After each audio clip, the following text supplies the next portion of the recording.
dessa, vamos ouvir Tati Mantovani, vamos para a Espanha? Porque a Tati vai contar pra gente como repercutiu na Espanha, em Madrid especificamente, o sorteio que colocou o Real Madrid contra o Manchester City nas quartas de final da Champions.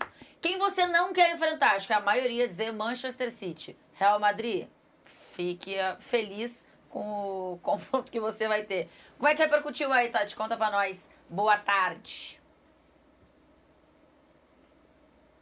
Olá, gente. Boa tarde, bom dia. Já não sei nem que horas são, porque o fuso está uma loucura. Repercutiu como tinha que repercutir, né, Tainá? Eu acho que é uma final antecipada da Liga dos Campeões. O Real Madrid pegou o adversário mais complicado. Ninguém queria o Manchester City. E o Real Madrid vai ter que enfrentar o atual campeão da Champions, a equipe que na temporada passada eliminou o Real Madrid da Liga dos Campeões nas semifinais, fazendo aquele 4-0, uma derrota dolorosa para o Real Madrid, o Manchester City lá na Inglaterra. Eu tô aqui já em Valdebebas, daqui a pouquinho a gente vai acompanhar a entrevista coletiva do técnico Carlo Ancelotti, porque o Real Madrid entra em campo amanhã.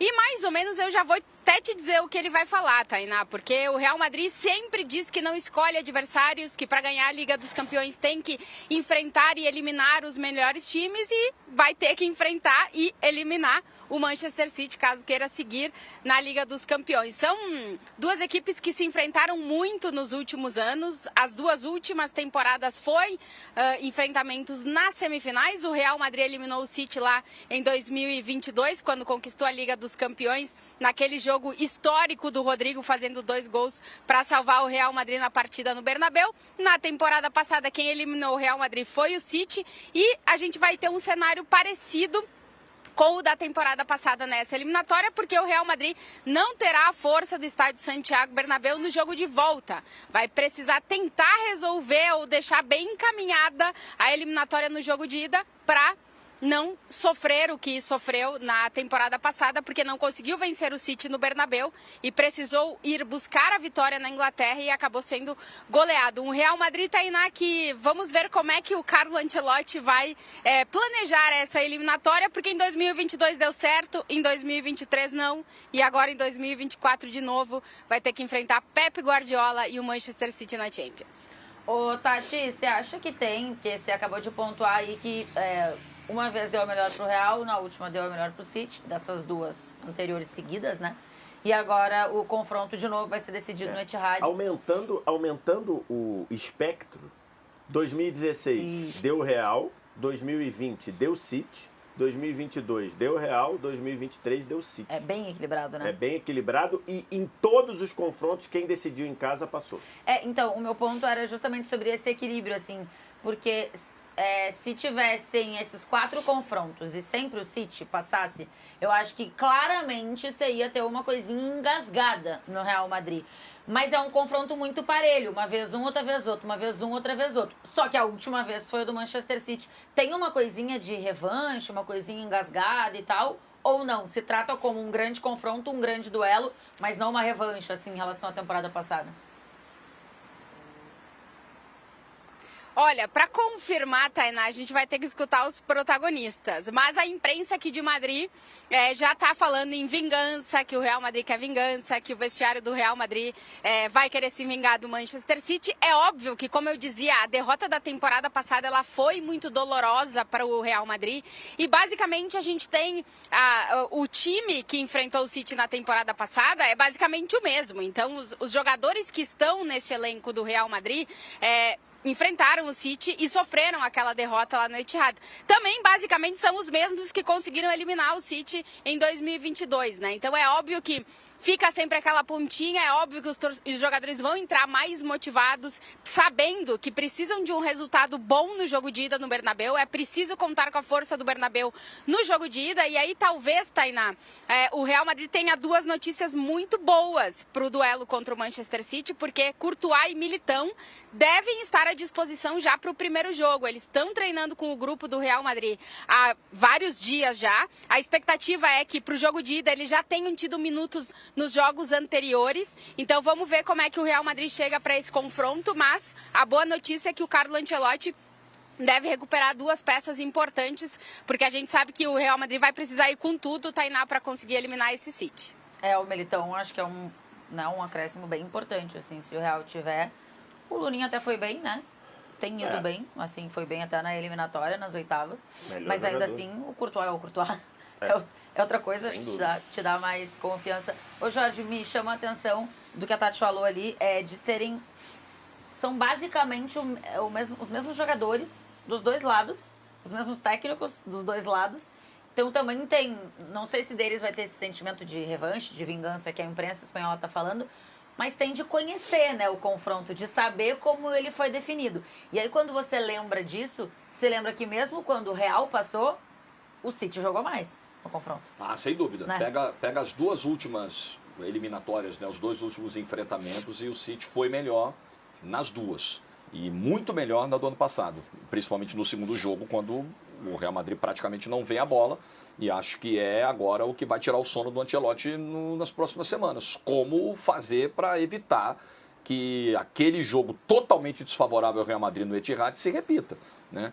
Os retornos são importantes. Acho que o Courtois, se voltar, tem uma questão da falta do ritmo para o goleiro, que também vai servir para o Militão, que vai ter que ser levado em consideração. O Real Madrid teve uma temporada mais acidentada do que o City em lesões. O City tem mais City qualidade. Também teve muita lesão. Verdade, mas o City não tem... teve De Bruyne, Haaland, muita gente ficou machucada há muito tempo. Tem mais profundidade de elenco do que o Real Madrid, tem mais banco. Você pega hoje aí, por exemplo, para citar você pega o Álvares hoje. Hoje ele seria titular como centroavante do Real Madrid, tranquilamente, né? E hoje ele é uma opção nessa rotação do Guardiola. Acho que o City faz uma temporada melhor, fez uma eliminatória muito mais segura, verdade que uma diferença de adversário em relação ao Real Madrid também significativa. E eu acho que sempre rola esse negócio da revanche, sim, né? Acho que para quem perdeu, ainda mais da forma como o Real Madrid perdeu no ano passado, fica um pouco esse sentimento, e eu acho que isso entra em campo de alguma forma. Quando você tem mudanças tão profundas de elenco, eu não participei do ano passado e beleza. Mas para quem estava lá, que é a grande maioria, quase todo mundo, eu acho que isso conta bastante. São praticamente os mesmos grupos, né?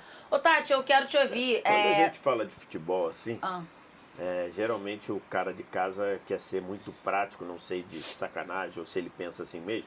Mas, por exemplo, eu falei que a Inter deste ano era melhor que a Inter do ano passado e defendo isso e continuo argumentando Sim. isso.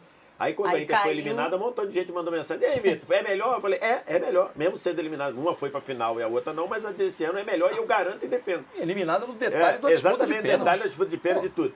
Agora, e aí eu vou dizer, a eliminatória de 2022, o City foi melhor que o Real do que ele foi na eliminatória de 23. Sim, sim. Porque o jogo no Bernabéu... Naquele não passou, ele foi melhor do que ele passou. Exatamente. Naquele foi eliminado pelo Real, ele dominou mais o Real do que naquele passou. Também acho. Porque na de 22, o City dominou completamente o jogo no Etihad. Foi 4-3, a gente não sabe como, pro Real. E no jogo do Bernabéu, o City foi absurdamente melhor por 92 minutos. Vamos pra Inglaterra, é isso? A gente vai com o Fredinho agora, então vamos embora. Vamos com o Fredinho. Eu quero falar com o Fred daqui a pouco, do confronto do Arsenal contra o Bayern de Munique. Mas antes, e aí, Fredico? Sempre ensolarado? Sempre um clima agradável. O Fred. Há quantos dias você não vê sol, Fredinho? Mais ou menos, assim. Não sei se é dias, né? Pode ser meses, anos, não sei. Não, então, tem mais ou menos 8 anos, Tainá, por aí, tá? Que é exatamente a época que ele mora lá, no caso.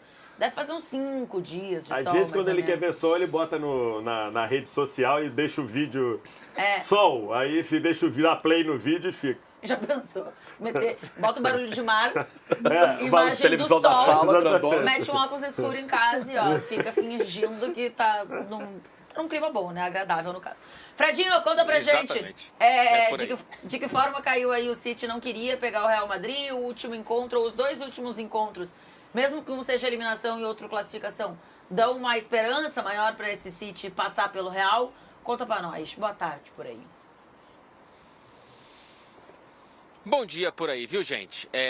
Eu tô animadíssimo porque tem sol em Madrid, né? Então, assim, já tenho data marcada para rever o sol quando eu viajar para Madrid.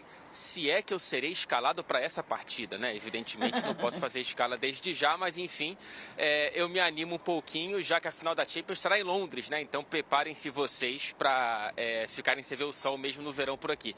Cara, é um confronto com um alto grau de imprevisibilidade, né? Assim, o Guardiola acabou de prestar uma coletiva de imprensa aqui, uma entrevista coletiva antes das quartas de final da Copa da Inglaterra. Amanhã o Manchester City recebe o Newcastle, jogo único. E, claro, ele falou sobre o sorteio da Liga dos Campeões e ele fala, cara, tá virando um pouco de tradição da Champions, né? É a terceira temporada seguida que a gente enfrenta o rei dessa competição. O Pep Guardiola, que depois de tantos anos sem treinar ou jogar na Espanha, agora volta a ter o Real Madrid como parte da própria rotina, mesmo distante da capital espanhola, mesmo aqui em Manchester. Enfim, é o terceiro confronto consecutivo, enfim, a quarta vez que essas equipes se enfrentam no mata-mata da Champions de 2016 para cá. Então, assim, tem muito pouco tempo que isso virou uma tradição, mas em muito pouco tempo isso tem se tornado mesmo um repeteco dentro da Liga dos Campeões. Foram 3 semifinais, nas 2 primeiras deu Real Madrid, uma contra o City do Pellegrini, outra contra o City do Guardiola, aquele gol do Rodrigo, que até hoje eu tenho um pesadelo com ele, com os dois, na verdade, né? São 2 pesadelos diferentes, às vezes juntos.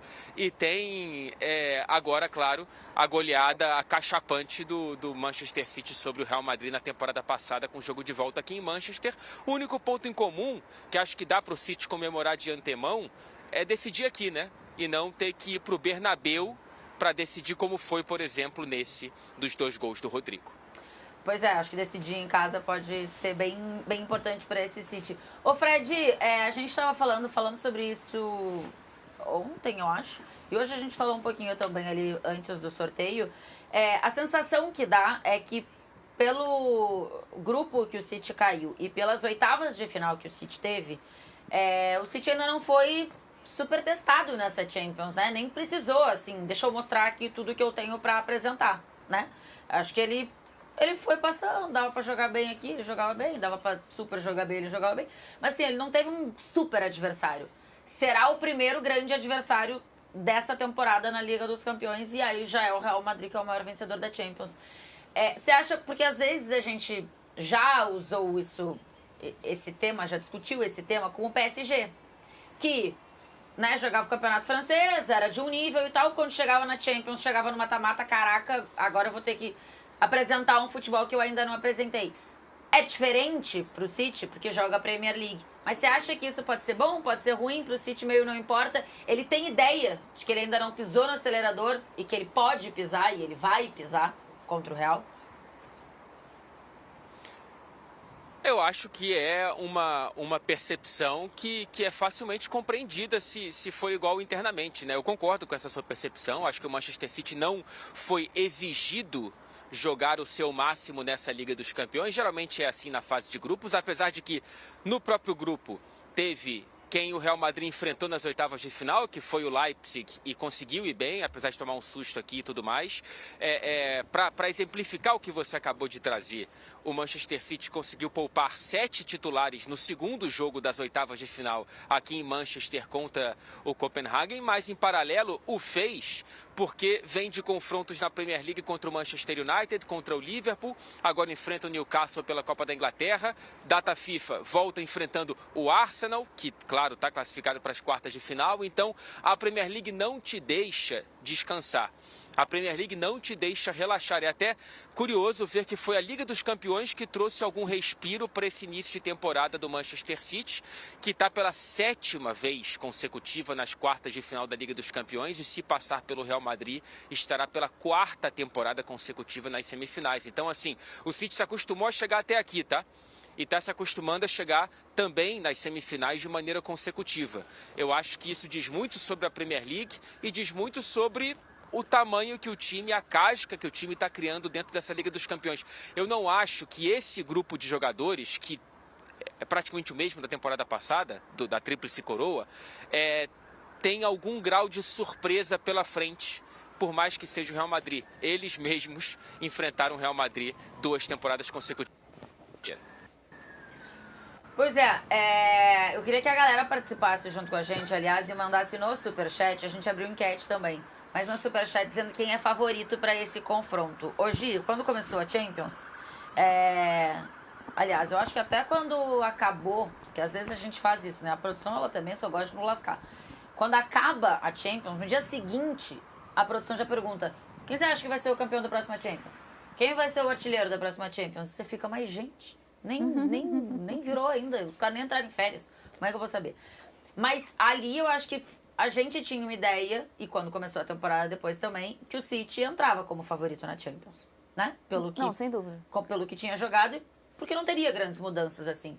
Aí começou a temporada, acho que todo mundo continuou com o City, mas colocou o Real nessa história, muito pelo que o Ancelotti conseguiu ir fazendo. E pelo Bellingham. E pelo Bellingham, que foi um grande acréscimo que o time teve. Pro confronto, quem é o favorito? Ainda é o City que tinha esse maior favoritismo, ou o Real conseguiu igualar bem a coisa? Pra mim ainda é muito o Manchester City. Eu acho que o Manchester City segue sendo o time a ser batido, apesar de ter muitos pontos de questão. O Manchester City sofreu demais em algumas partidas, em várias partidas teve que virar, né? Acabou saindo atrás no placar e correr atrás. Então, assim, isso pode custar muito caro, porque se o City vacilar em vários momentos, como vacilou diante de outros adversários, o Real Madrid tem mais potencial para agredir, para converter melhor. Só que eu sigo acreditando no potencial desse time do Pep Guardiola, porque eu acredito que o elenco dele é mais completo do que o elenco do Real Madrid. E acho que o Real Madrid tem mais questão em relação a lesões. Isso pode impactar principalmente nessa reta final. Pode voltar Courtois, pode voltar Militão, mas a gente também não sabe o quanto eles estarão preparados já fisicamente, sim, né? Com lesões de longa data. Exato.